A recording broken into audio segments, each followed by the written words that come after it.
ENT पहले देखिए, ये ईएनटी वाज सिर्फ कान नाक, मतलब कान नाक गला, बस यही मुंह तक, गले भी नहीं, मुंह तक ही लिमिटेड था, ओरल कैविटी पर से जिसको कहा जाए। नाउ द लिमिट है, जो हम लोग की लिमिट है वो हम लोग कहते हैं ड्यूरा से प्ल्यूरा।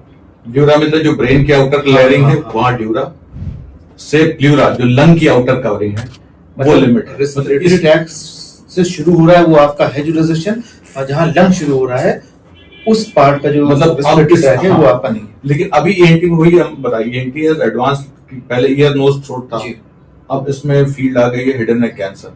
ईएनटी में पहले ईयर कहा जाता था कि ईयर सर्जरी, अब ear has extended to lateral skull base, कि हम यहाँ से जो स्कल का बेस है उसका लैटरल पार्ट जो है, तो लैटरल स्कल बेस हो गया।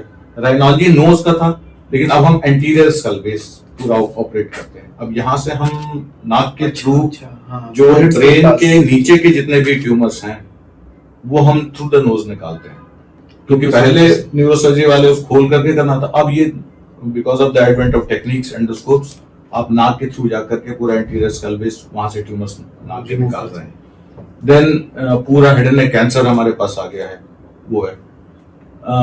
लैरिंग्स तो था ही, वॉइस अपने आप में एक अलग प्रॉब्लम हो गई, वॉइस सर्जरी एक अलग सब स्पेशलिटी बन रही है, वॉइस पे हम लोग काम कर रहे हैं। और सबसे इंपॉर्टेंट जो अभी नया एडिशन जिसको हम लोग कहें वो है फेशियल प्लास्टिक्स, जो facial plastics specially, that is also coming into the domain of ENT. Facial plastic surgery जिसको कहा जाता है, तो फेशियल प्लास्टिक से ब्लेफरोप्लास्टी है, फेस वो है, लिप्स है, नोज है, राइनोप्लास्टी है, कॉस्मेटिक राइनोप्लास्टी है। तो ये सारी चीजें अब हमारी डोमेन में